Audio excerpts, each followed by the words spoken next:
Gwyneth Paltrow's party for the president, how an ex-Blackwater chief would take on ISIS, and George Clooney apologizes for Batman. All these stories and more coming up on The Rundown.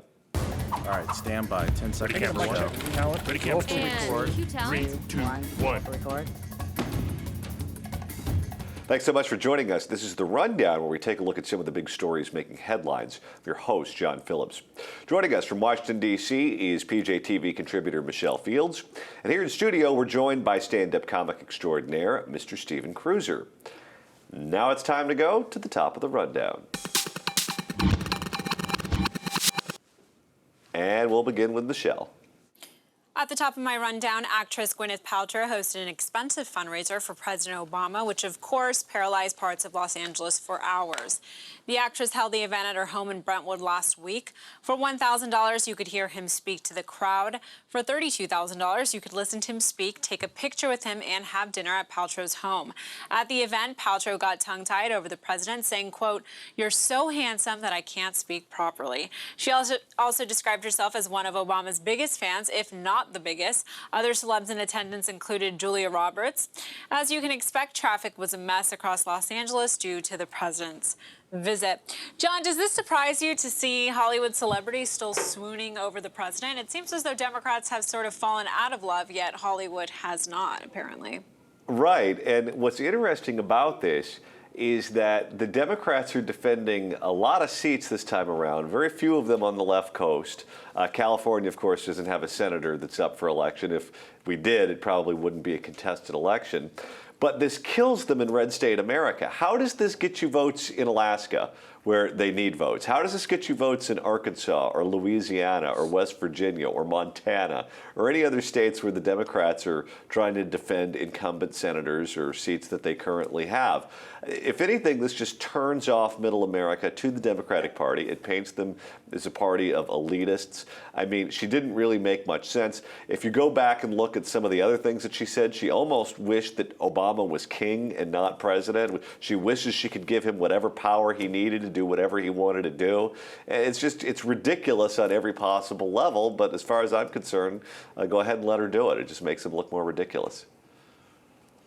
You know, in theory, this was about fundraising, but what it really is just narcissism palooza. That's all it is. It's the Hollywood crowd gets to go, oh, look, the president is coming to my house, so they get that, and he gets to go to the last constituency, as you both pointed out, that still kisses his you-know-what, because he doesn't get that anywhere else. He doesn't. He's already publicly stated he's kind of miffed that he's not being asked to be on the campaign trail. And so his feelings are hurt, and he's been here. I don't know. I've got neighbors I don't see as much as the president in my neighborhood now. I mean, every time I was in a cab this morning coming back, and the cab driver was saying, "Oh, every time the president comes to town, he screws up this whole part of LA."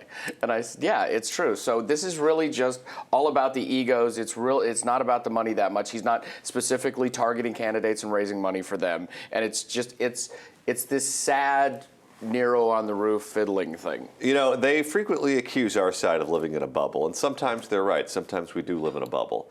But this is their bubble. Yes. Everything they do should be done through the prism of, how does this win me votes in West Virginia? How does this win me votes in Alaska?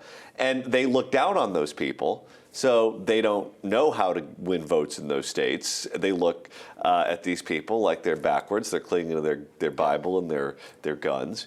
And they keep shooting themselves in the foot at every opportunity. And this president doesn't care about anybody else. He doesn't care about the down ticket people. He doesn't care about, he never did. It's always only been about him. All right, speaking of red state Democrats, it's time to move to the top of my rundown, where Democratic Senate candidate Allison Lundergan Grimes refused to answer if she voted for the president in 2008 and 2012.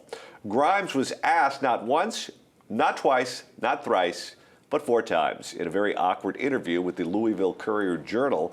Let's go ahead and take a listen to the very awkward conversation. Did you vote for President Obama, 2008, 2012? You know, this election, it isn't about the president. It's about making sure we put Kentuckians back to work. Did you vote for him? I was actually in 08 a delegate for Hillary Clinton, and I think that Kentuckians know I'm a Clinton Democrat through and through. I respect the sanctity of the ballot box, and I know that the members of this editorial board do as well. So you're not going to answer?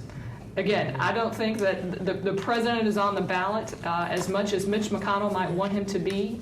It's my name, and it's going to be me who's holding him accountable for the failed decisions and votes that he has made against the people of Kentucky. All right, Michelle, two questions. One, how is it that Dexter's sister is running for U.S. Senate? I didn't know that that happened, and I thought she was a registered voter in the state of Florida. Number two, Chuck Todd of MSNBC said that this disqualified her as a candidate. Is he right? I think so. I mean, she wants to be in the Senate. When you're in the Senate, you're going to be making tough votes, tough decisions, and you have to be able to say, yes, I voted for this because of X, Y, Z. And she's not able to answer the question who she voted for, that she wants to protect the sanctity of the ballot box. That is the worst excuse I've ever heard. I mean, all she had to say was, yes, I voted for President Obama. So did a lot of the nation. I'm very disappointed in what he has done since, and sort of distance himself from him. That's all she had to do. But she refused to answer the question. And I think if you're running for Senate, you ought to be able to answer why you voted for things and be able to say why you voted for them. Cruiser, why is the Obama Association sinking every single red state Democrat that I can think of that's in a tough re-election battle, except for Kay Hagan in North Carolina? Why is that not sinking her? I was just talking to someone about this last Friday. I said, I don't know what's going on in North Carolina right now. I don't get it because there's so many committed red state Republican type people there, and I don't know what the ground game is like with the grassroots, if that's what's failing there, but I don't understand. I was audibly perplexed by this just last Friday. I don't know what is happening there, because that, if you'd looked at it 6-7 months ago, that's one of the ones you would have, okay, we're going to be fine there. But that is a very odd thing, because she's almost the Claire McCaskill of this cycle, but I don't know what's going on there. But this is to what we were just talking about in the previous story, though, shows how toxic the association with the president is right now for people running. They can't physically run away from him and do a press conference, but that's pretty much what she was just. And it probably would have helped her in Kentucky, by the way, had she said what Michelle said she should have said. That probably would have picked up votes for her if she'd said, voted for him, disappointed, we need to move on now. Yeah. Or even, look, I voted for him. I'm a Democrat. I go down with the ship. That's just my character. Yeah. Nobody wants coy in their representative. You don't want your representative to be coy. Oh, gosh, I can't answer. Yeah. All right, Cruiser, what do you have for us? At the top of my rundown, a former Blackwater chief says we should fight ISIS with mercenaries. Eric Prince made the comments in a recent interview with Time magazine. He said Americans are war fatigued and that the private sector should finish the job. He added that the U.S. could save money by contracting out the ground war he believes is needed. Most of this was about saying the surgical airstrikes aren't going to do it. They're never going to do it. You're going to need to put some people on the ground, and the public doesn't want that. They don't want to pay for it, and we've got quite a nice mercenary force ready to go. And this is the kind of thing where 10 years ago I might have gone, I don't know. Now, I don't think it's a bad idea. Do you think that because we're ostensibly people who like the private sector, do you think the private sector can handle this better? Here's the thing. We have rules in war. Yeah. They don't. And when you attach rules to yourself and your conduct, and the other side doesn't, they usually win. Go back to the Revolutionary War, when the Brits followed all of the different rules of warfare, and they had their army and their money and their weaponry, and we beat them with a ragtag army because we were creative with how we went about going after the Brits. Mm-hmm. And I think that it wouldn't be a bad idea to use unconventional means to take on an unconventional enemy. And that might be what's required to go ahead and do it. I don't think this president has a stomach to do it. I think you'll need a different president that would go in and do something like that, because it would be a very bold move and it would result in a lot of criticism. But listen, hey, if it needs to be done, it needs to be done. Michelle, do you think that the war-fatigued American public would go for it, the broader public, not just those of us who kind of like the private sector? Do you think the general public would go for this? You know, well, the justification for using mercenaries is that, Americans are war fatigued and this is sort of a workaround. But I think if we used mercenaries, Americans would still interpret that as us putting boots on the ground. Even if it's not the U.S. Army, it's mercenaries, I don't think that they would see a difference in that. It's us still leading the charge. I don't think that this is sort of a workaround of that. Like you said, they will not be checking in with the lawyers to check on the rules of engagement mid-battle, which they've been doing in Iraq and Afghanistan, which is ridiculous. We've got people getting shot at, and they got to call the lawyer to see what they can do to respond. Here's what this is. This would be us hiring a fixer. Yeah. And sometimes fixers do things that you wouldn't normally do, and you don't want to know about what they do, but they just get the job done. The mob knows how to do things. Are you saying we've become the mob? The mob knows how to do things every once in a while. Hey, get over there and fix it. I like that. All right, now it's time to go under the radar. This is where we take a look at some of the stories that should have made bigger headlines, but didn't for some reason. Michelle, you're up first. Under the radar, nearly 36 people have been killed and hundreds injured after a 4-day violence spree in Turkey. Pro-Kurdish protesters have been demonstrating against the government's policy on Syria. The interior minister said the government would continue with efforts despite the violence to make peace with Kurdish rebels.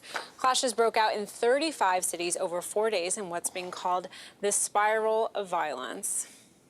Pretty sad. More things change, and more things remain the same. Yes.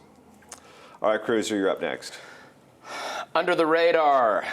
Money in politics for me, but not for thee. Billionaires with a B, are throwing their support behind Greg Orman's fake independent Senate campaign in Kansas. Peter Ackerman and John Burbank are rallying to support Orman. Michael Bloomberg and a Jonathan Soros-backed group are also considering entering the campaign on Orman's behalf. And Orman is one of these guys who campaigns heavily against money in politics. He's one of those who decries money in politics all the time. But now when push comes to shove, it's amazing how many billionaires can come out of the woodwork for your average Democrat. Well, it's another one where Allison Grimes would not say if she voted for Obama. Yeah. Who's he going to caucus with, the Democrats or the Republicans? He won't answer that question. Well, if you're in the U.S. Senate, you're going to have to answer a lot of tough questions. Yeah. Why not start now? And the answer is the Democrats, of course. Well, hopefully he and Allison Grimes can have some time on the beach to work on that later on, because they won't be employed. Polls are trending for Roberts right now. They started moving back. I'm glad, but you never know, that kind of money for media buys in the end. That's what worries me. But it's bad, John. The money in politics is bad if it's a Republican. All right, now it's time for me to go under the radar, where actor George Clooney made a public apology for his role in the film Batman and Robin. He made the comments at Comic-Con in New York. It was the first time the actor has attended Comic-Con. He told the crowd, quote, "Since Batman, I've been disinvited from Comic-Con for 20 years. I see the comment sections on all you guys. I just met Adam West, and I apologize to him. Sorry about the nipples on the suit. Freeze, I apologize for that," end quote. Freeze is referring to the villain, the evil villain, played by Arnold Schwarzenegger. Now I accept his apology. I feel bad for Val Kilmer now, because he's getting overshadowed all the time. He was the one who liked to take credit for killing Batman for the longest time. And now Clooney has come in and stolen all of his thunder. Adam West is your Batman? Who's your Batman? I love Adam West. I like the dark. No, actually, I do like the Christian Bale version too. The dark, goofy stuff like that. Who's your Batman, Michelle? Probably Christian Bale. Yeah, I like Michael Keaton. The Keaton one, I didn't mind. I always good to see a comic getting a role like that. Yeah, everybody hated that choice, but I thought he did a great job. Jack Nicholson as the Joker. yeah, it was good. Did a great job. All right, that's going to do it for today's show. What do you think about Gwyneth Paltrow's big shindig for the president? We want to know what you think, so be sure to leave your comments in the comments section below. I'm John Phillips for Stephen Cruiser, joining me here in Los Angeles, and Michelle Fields in the nation's capital. Thanks so much for watching The Rundown.